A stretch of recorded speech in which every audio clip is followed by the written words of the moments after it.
Saya ingatin, nanti kalau misal di jam 10 pas kita habis, saya harap masuk lagi ya.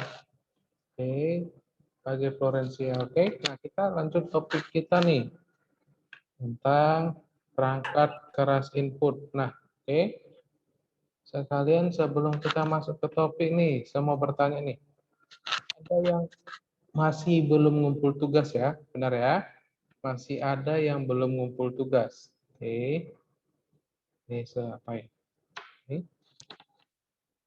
Nah, di sini kita lanjutin topik kita. Setelah kita lanjutin, kita bahas tentang Microsoft Word. Oke, kita belajar tentang Microsoft Word. Saya mau bertanya nih, sebelum masuk ke topik, ada yang udah pernah pakai Microsoft Word tidak? Kemarin kan terakhir pembelajaran sama Seyono itu tentang Google Docs, benar ya? Nah, setelah ini kita habiskan topik kita pembelajarannya mengenai Microsoft Word. Oke, nah jadi kita belajarin sekalian untuk mengerjakan tugasnya. Saya kasih contoh. Nah, terakhir topik kita sampai di sini, keyboard ya, benar ya?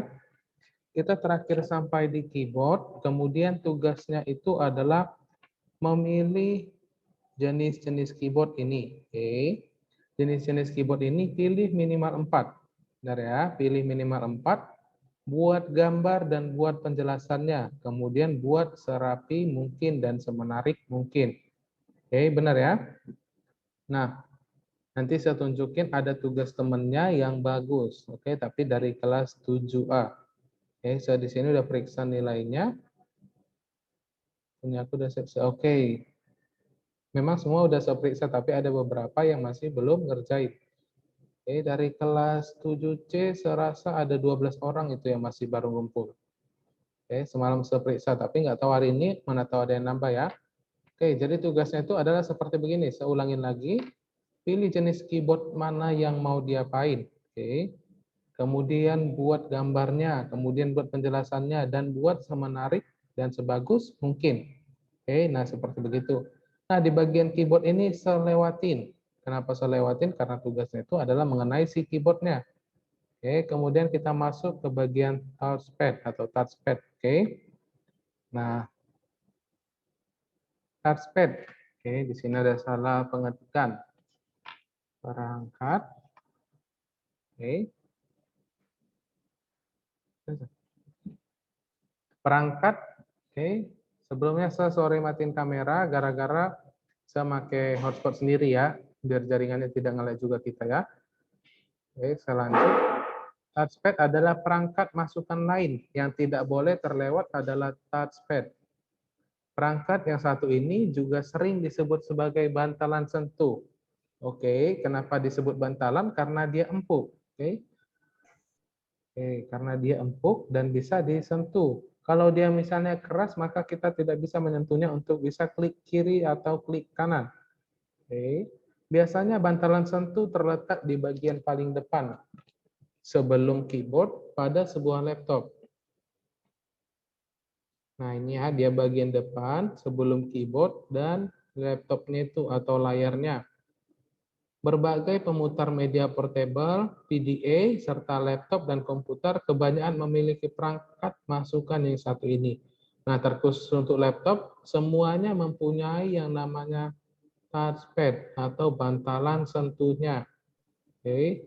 Berbagai jenis dari touchpad adalah touchpad, multi touchpad, dan trackball touchpad. Nah, touchpad-nya ini, multi touchpad itu ada dua ini, antara bisa klik kiri, klik kanan seperti mouse, dan trackball. Saya udah pernah ngajarin trackball itu yang mana? Trackball itu yang bagian ininya. Ini ya, yang ini adalah trackball ini, yang bolanya ini. Jadi kalau misalnya saya apain, dia akan berpindah-pindah ya. Saya kasih contoh nih. Nah, ini adalah tombol touchpad-nya atau trackball-nya, oke? Nah, oke. Sedangkan fungsi dari touchpad sendiri adalah mirip seperti mouse. Namun ada beberapa tambahan, yaitu touchpad bisa melakukan fungsi hingga 3 jenis sekaligus, yaitu perintah 1 jari, 2 jari, hingga 3 jari. Nah, di sini bisa sepraktekin, tapi percuma saja gara-gara kita jauh ya. Jadi saya nggak bisa nunjukin gimana maksudnya 1 jari, 2 jari, dan lain sebagainya. Oke, kita lanjut. Ini kita ngajarin materi dulu, jadi kita bahas ke word-nya atau ke praktek, oke? Nah, alat proses atau bisa disebut proses device pada komputer adalah perangkat keras yang berfungsi untuk memproses dan mengolah data yang diberikan oleh peralatan input. Kemudian dikeluarkan dalam bentuk informasi ke dalam peralatan output yang akan diterima oleh manusia. Oke, paham maksud saya di sini ya? Perangkat perangkat keras yang berfungsi untuk memproses dan mengolah data, oke, yang diberikan oleh peralatan input. Peralatan inputnya itu adalah yang ada di dalam bagian si komputernya atau di dalam PC atau laptop. Kemudian dikeluarkan dalam bentuk informasi. Nah, maksudnya itu adalah, oke, peralatan inputnya itu adalah itu pemrogramannya, oke. Bahasa program, kalau kita tahu itu contoh bahasa pemrogram itu ada 10, 10, 10, yang kayak gitu-gitu. Kemudian dikeluarkan dalam bentuk informasi. Nah, bahasa program itulah yang akan diubah ke dalam bentuk informasi.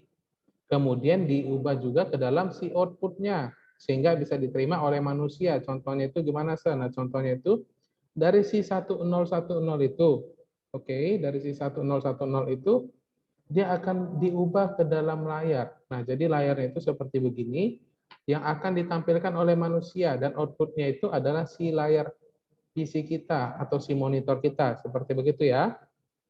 Kemudian, peralatan proses terdiri dari beberapa komponen perangkat keras komputer yang saling berhubungan satu sama lain. Nah, ini maksudnya adalah semuanya saling berhubungan, sama juga seperti di handphone kita atau yang namanya mesin pasti mempunyai berbagai macam kegunaan, tetapi ini contohnya ya. Dia ada berbagai macam isi dalamnya, tetapi mempunyai satu kesatuan. Oke, di dalam CPU-nya, tapi dia ada berbagai macam bentuk dan kegunaan. Nah, itulah yang disebut tadi yang saling berhubungan satu sama lain. Oke, peralatan proses tersebut diantaranya adalah CPU, motherboard, prosesor, RAM, ROM, memori, VGA card. Nah, kita bahas sampai di VGA card-nya saja ya. Oke, yang pertama, CPU adalah unsur yang paling penting dari sebuah sistem komputer. Kenapa paling penting? Karena dia adalah tempatnya untuk menyimpan berbagai macam komponen-komponen komputer untuk bisa menjalankan sebuah komputer atau menghidupkannya. Seperti begitu ya. Pada mesin besar, CPU memerlukan satu atau lebih papan sirkuit tercetak. Nah, maksudnya gimana?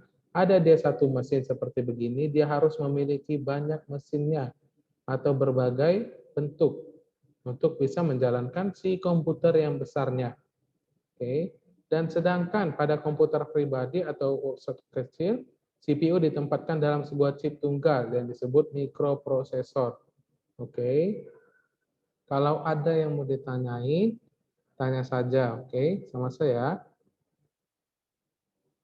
Kita jelasin teori dulu, nanti kita masuk ke prakteknya itu mengenai Microsoft Word. Baik.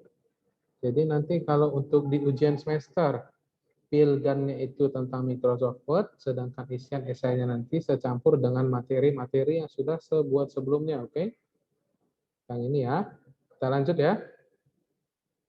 Nah, yang pertama ada si motherboard. Adalah pusat pengendali mengatur kerja dari semua komponen yang terpasang padanya. Nah, jadi dia adalah pusat pengendalinya. Jadi di sini adalah bagian-bagiannya yang dimasukin untuk komponen-komponennya. Oke. Mengatur pemberian daya listrik pada setiap komponen PC, lalu lintas data semuanya diatur oleh motherboard. Mulai dari peranti penyimpanan hard disk, CD-ROM, peranti masukan data, keyboard, mouse scanner, atau printer yang mencetak. Nah, keyboard, mouse scanner itu kita masukin bisa di USB-nya, sedangkan ini yang besar ini biasanya itu adalah untuk tombol infocus. Dan ini adalah untuk si baterainya, atau untuk pengisian daya PC atau laptopnya, seperti begitu ya. Nah, kemudian kita masuk ke prosesor. Adalah sebuah perangkat yang digunakan untuk mengolah data yang masuk, atau bisa diibaratkan sebagai otaknya komputer. Oke. Nah, otaknya komputer inilah yang bisa disebut semakin tinggi dia, semakin bagus. Semakin kencang dan semakin bagus prosesnya. Oke, nah dan letaknya itu ada di bagian sini, di bagian tengah. Kalau kita perhatikan itu dari gambarnya itu pas di tengah dan dia memiliki yang istimewa. Tempatnya istimewa, dia harus tertutup dan seperti begini. Oke. Jadi dari otaknya itulah dia menjalankan pemrogramannya. Misalnya, karena ada otaknya ini, maka daya listriknya itu harus disambungkan kemana nih? Komponen mana saja yang bisa dialiri arus listrik. Seperti begitu ya.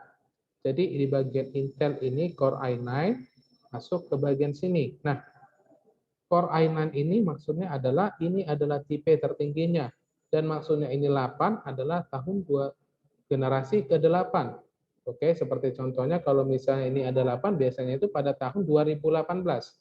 Oke, sama kayak generasi ke-6, maka sebelumnya untuk kemarin itu laptopnya 2016. Seperti begitu ya. Nah, kita lanjut.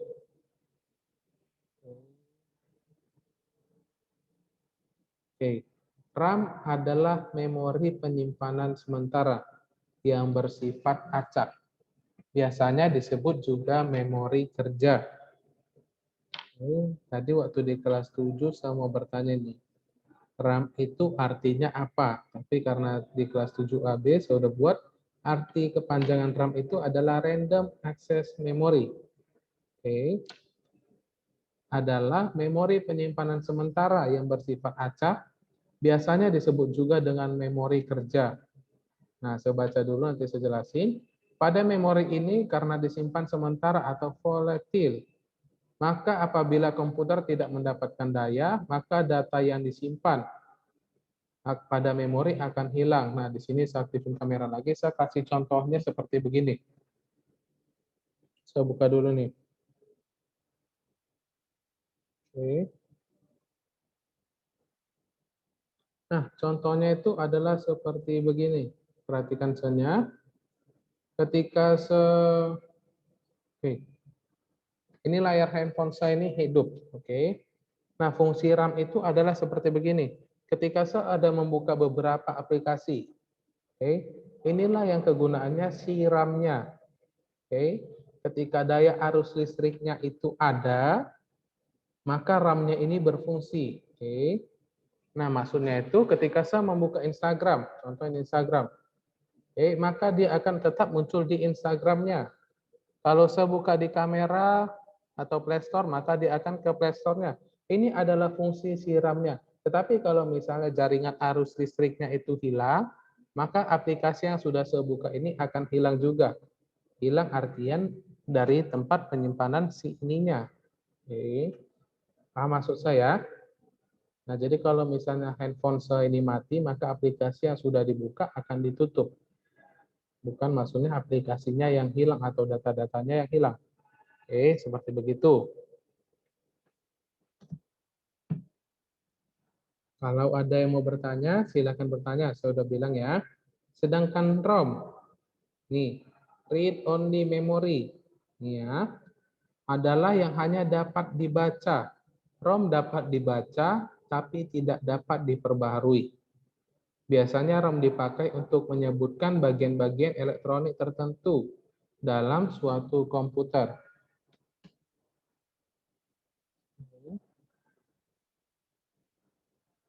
Disk non-alterable seperti CD-ROM merupakan suatu jenis penyimpanan yang hanya bisa dibaca. ROM atau read-only memory bersifat non-volatile dan tidak hilang meskipun power dimatikan. Nah, di sini contohnya itu bagaimana? Contohnya itu adalah ketika kita ini atau di handphone. Saya kasih handphone aja contohnya ya, biar semua pada mengerti. Ketika arus listriknya hilang atau kita putus ketika kita sudah turn off, kita matikan, maka aplikasi-aplikasi yang di dalam itu tidak akan hilang. Benar ya? Ketika contoh nih HP kita ini lowbat, kita matikan, kita shutdown, maka aplikasi-aplikasinya tetap ada dan data-datanya tetap ada. Itulah kerjanya si ROM. Oke, dia tetap membaca isi yang sudah ada di dalam, tapi tidak dapat diperbarui. Nah, diperbarui maksudnya adalah contohnya aplikasi ini butuh pembaharuan. Ketika kita matikan, dia tidak akan memperbaharui otomatis. Nah, seperti begitu maksudnya. Kan tidak mungkin, nggak lucu kan? Ibaratkan kita di handphone kita itu kita punya ROM. Oke, kita punya ROM. Ketika kita matikan, kita hidupkan, hilang semua aplikasi dan data-data kita di dalam. Nah, kita biasanya itu panik ya, benar ya? Panik kalau misalnya di handphone itu disebut sebagai reset pabrik.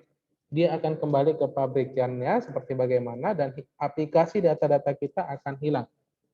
Nah, kita di sini tadi sudah bahas tentang RAM, ROM, prosesor, kemudian memori.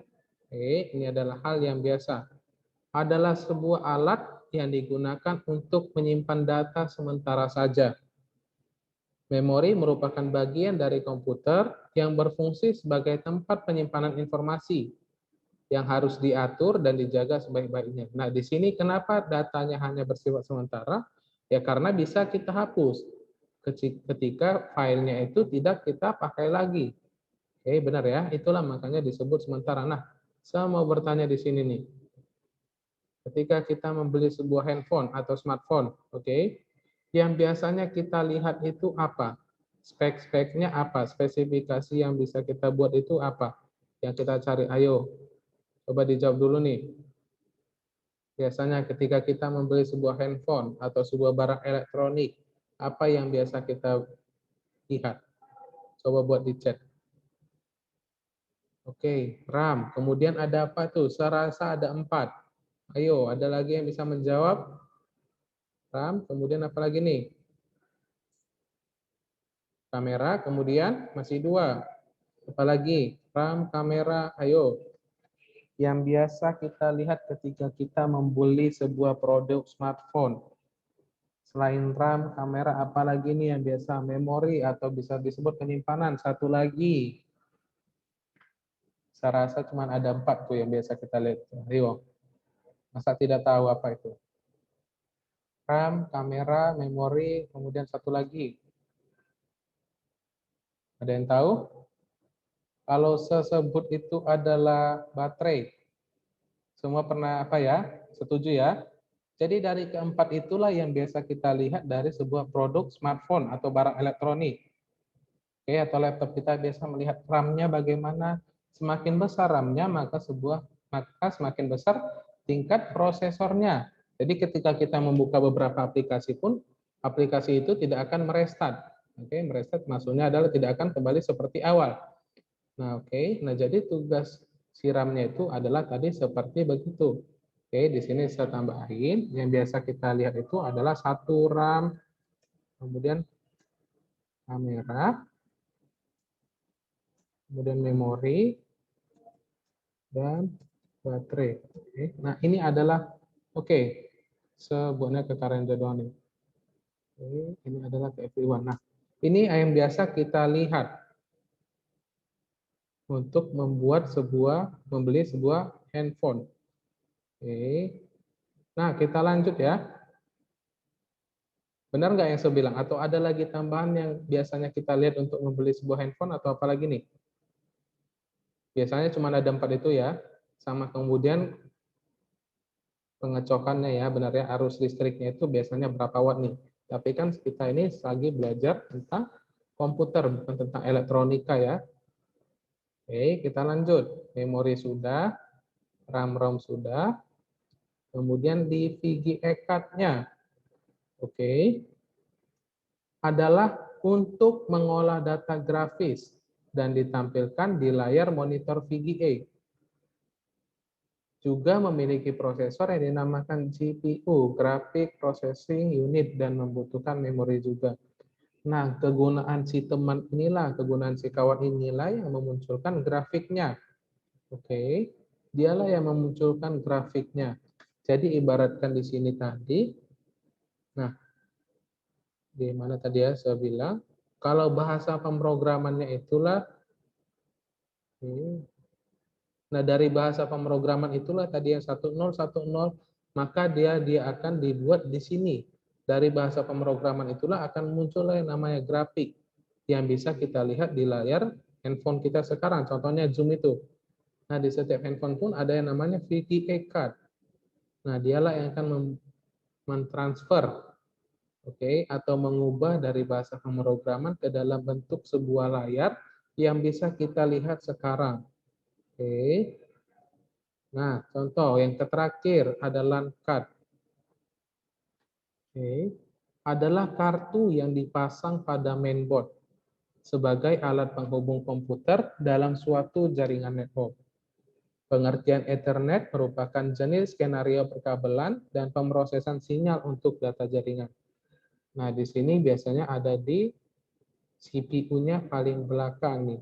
Kalau ada saya tunjukin di bagian sini nih. Ini adalah untuk atau di sini di bagian untuk kabelnya.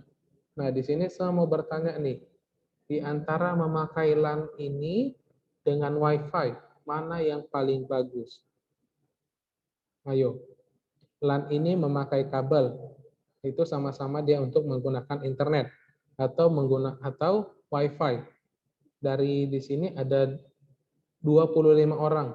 Kalau disuruh pilih mau memakai kabel atau memakai WiFi, pilih mana nih? Oke, WiFi sana. Rata-rata memilih jawaban WiFi. Alasannya kenapa? Ayo, kalau saya tanya, kenapa memakai WiFi? Kenapa lebih suka memakai WiFi? Jawaban pertama yang paling sering dibilang itu adalah lebih praktis. Benar ya? Nah, lebih gampang karena ketika kita berpindah tempat pun kita masih tetap bisa menggunakan WiFi, tapi ada jaraknya. Benar ya? Tapi kalau kita memakai LAN card ini, dia memakai kabel, ada satu keuntungan yang tidak bisa dipungkiri atau tidak bisa dilawan oleh si WiFi. Adalah itu kecepatannya. Ketika kita menggunakan kabel, kecepatannya lebih cepat jauh daripada si WiFi. Kenapa? Karena WiFi itu penggunaannya itu bersifatnya luas. Benar ya? Bersifat luas, dia bisa membagi-bagi sinyalnya. Contoh nih, sebuat WiFi di sekolah nih. Kita pakai 25 orang di sini, oke? Maka kecepatannya itu akan terbagi-bagi kepada si 25 orang ini. Tetapi kalau kita memakai LAN card ini, hanya terkhusus untuk kita. Oke, paham ya maksud saya? Jadi yang seharusnya untuk 25 orang dibuat untuk satu orang. Maka kecepatannya bisa berbeda. Nah, coba perhatikan itu kalau misalnya di rumah ada yang menggunakan WiFi, ada tidak yang memakai kabel gini. Di tempat saya itu warnanya warna putih nih. Warna kuning nih kabelnya nih. Tapi biasanya kuning atau putih. Oke, coba perhatikan. Ketika kita ini masukkan ke HP kita pun atau ke laptop PC kita, dia akan lebih cepat. Oke. Kemudian yang terakhir di bagian power supply. Oke, di sini secara tulisnya.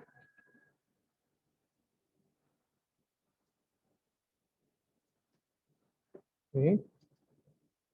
Adalah sebuah perangkat yang di dalam CPU yang berfungsi untuk menyalurkan arus listrik ke berbagai peralatan komputer. Nah, jadi dia disambungkan ke sini, kemudian arus listriknya akan masuk ke sini, kemudian masuklah ke bagian kabel-kabelnya ini. Oke, setelah masuk di bagian kabelnya ini, barulah dia dibagikan ke sini. Untuk masuk ke sini contohnya ini bagian RAM-ROM-nya, nah kemudian ini untuk penyimpanannya dan lain sebagainya. Nah, seperti begitu. Dari ini ada yang mau ditanyain tidak? Power supply, LAN card, VGA, memori, RAM, ROM, dan lain sebagainya. Ada yang mau ditanyain? Gimana nih? Udah pada paham nggak yang saya jelasin? Paham ya? Oke. Kalau paham, kita lanjut materi kita di bagian Microsoft Word. Nah, saya mau bertanya lagi nih. Dari 23 orang, tadi ada 24 kurang 1 nih. Siapa yang udah pernah belajar Microsoft Word? Atau udah tahu sekilas, atau bagaimana, atau udah paham banget? Ayo coba buat dulu di chat. Oke, Karenja sudah paham atau bagaimana nih? Nah, ini Karenja nih. Oke, Karenja katanya sudah ya. Nah, sudah paham sedikit. Oke, nah kita belajar. Ada satu kenapa semilih Microsoft Word, seambil satu tugas kemarin dari murid kelas 7. Di kelas 7C juga ada beberapa yang membuatnya seperti begini ya. Oke, tutup dulu. Kita lihat.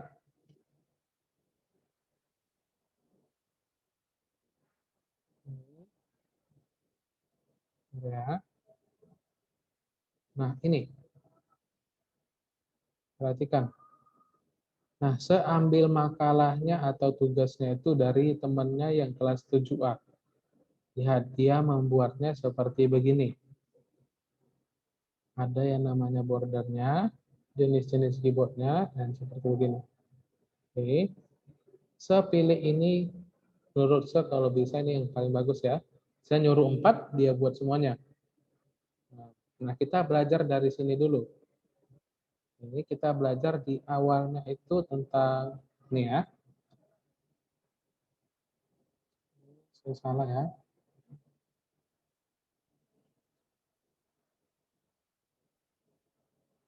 Nah, di bagian sininya, pada nampak semua ya. Kalau tidak nampak, coba bilang sama se. Oke, yang pertama, ada yang tahu tidak apa yang salah dari pembuat? Bukan salah, apa yang kurang dari yang dikerjakan temennya nih? Ayo, satu orang saja nih. Yang biasanya kalau kita lihat nih, bagaimana? Oke, dia awalnya membuatnya ini rapi ya, karena se-convert lagi, pinggirannya agak rapi. Nah, pinggirannya ini seharusnya rapi ya, tapi karena saya convert lagi ke dalam Word, jadi kayak gini. Oke, yang pertama saya mau bilang, kalau kita membuat suatu tugas, oke, seharusnya nama tulisannya itu adalah huruf tebal, huruf besar. Oke, perhatikan ya, saya buat di sini. Sebuah contohnya adalah makalah, seperti begini ya. Ini nampak semua ya. Nah, ini sebesarin. Nah, ini makalah. Dan ini seharusnya berada di tengah. Benar ya? Kemarin sudah belajar sama Sayono itu tentang Google Docs. Benar ya? Nah, cara untuk membuat ke tengah itu bagaimana? Ayo, satu orang. Bagaimana cara untuk membuat ke tengah? Kemarin sudah belajar, atau tadi katanya si Karenca udah tahu sedikit tentang membuat ke tengah. Center. Oke. Pertama kita blok dulu terlebih dahulu ya. Oke, benar ya, Karenca, Edita benar. Pertama kita blok dulu. Nah, kita blok, kemudian kita klik center ini tengah. Nah, kalau atau biasanya udah sering memegang komputer atau laptop, saya biasanya jarang menggunakan mouse. Kenapa? Saya kasih tahu. Di sini ada bacaannya. Oke, Ctrl R, Ctrl E, Ctrl J, Ctrl R, kemudian Ctrl J. Nah, saya biasanya seperti begitu saja. Memakai dari si keyboardnya saja. Oke, saya kasih bukti contohnya dari sini ya. Kalau kita menggunakan laptop, itu biasanya ada aplikasi bawaannya. Nih, softwarenya itu, keyboard softwarenya ketika si hardware kita atau perangkat keras keyboard kita sedang bermasalah. Oke, yang pertama seblok. Oke, ketika saya tekan kontrol di keyboard yang asli atau di hardware, maka di sini juga kan tertekan kontrol. Oke, nah saya biasanya memakai yang seperti begini, hanya memakai dari tombol ininya. Saya jarang memakai ini ya. Lihat. Nah, saya biasanya menggunakan keyboardnya saja seperti begitu ya. Oke. Nah, yang kedua, saya mau bertanya, cara untuk memperbesar tulisannya bagaimana? Nah, sorry, sebelum masuk ke sana, untuk memperbesar kita bisa menekan B seperti begini ya. Lihat. Ini kita blok dulu, kemudian kita klik bagian B-nya ini untuk memperbesar. Ini untuk memperbesar.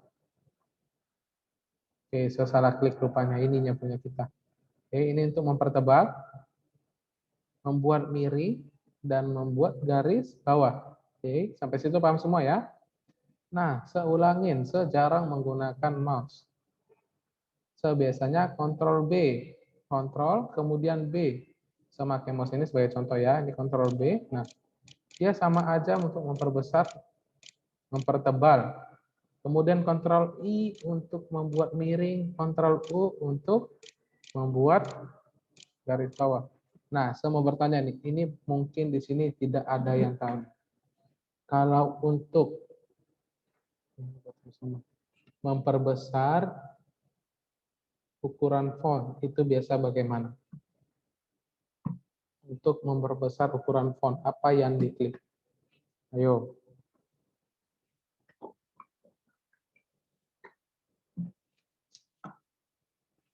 Yang dari chat, atau gimana nih? Bagaimana biasanya? Kalau untuk memperbesar tulisan, kita biasa melalui pilih yang angka-angkanya itu disebut sebagai font ya. Ini fontnya ya. Nah, ini yang disebut sebagai font. Nah, ini adalah untuk memperbesar, memperkecil ukuran fontnya. Benar ya? Kalau di sini kita lihat bacaannya adalah Ctrl Shift P. Oke, saya tekan di sini Ctrl. Lihat nih ya. Ctrl Shift, ini juga, kemudian P. Kalau kita buat begini, dia akan larinya ke sini. Fontnya, kemudian size-nya, dan font style-nya. Nah, yang mau saya tanya, kalau dari keyboard, perhatikan, ada yang bisa tahu tidak? Saya memperbesar ini tanpa menggunakan mouse. Lihat, perhatikan baik-baik ini. Saya memperbesarnya, memperkecilnya tidak melalui mouse, tapi dari sini berubah juga. Nah, itulah adalah kehebatan dari penggunanya si keyboardnya. Kalau kita belajar, kita bisa untuk belajar untuk lebih bagus. Oke, nih. Ada yang tahu tidak saya menekan tombol apa nih?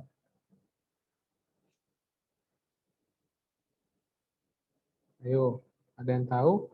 Kalau yang jawab pakai keyboard, nah benar keyboard yang ditekan tombol apa? Nah, kalau di yang lain nih pasti ada, ini ilmu baru nih buat kalian kan? Benar ya? Ketika kita belajar itu, lihat, kalau di sini tadi kata sebuat tadi Ctrl Shift P itu berbeda. Tapi kalau misalnya buat gini nih. Contoh nih, kita buatlah ini ada makalah gini banyak. Oke, ketika kita ingin membuat ini, memperbesar tulisannya kita harus begini, kemudian begini ya, untuk memperbesar tulisannya. Tapi sejarang kali menggunakan mouse hanya untuk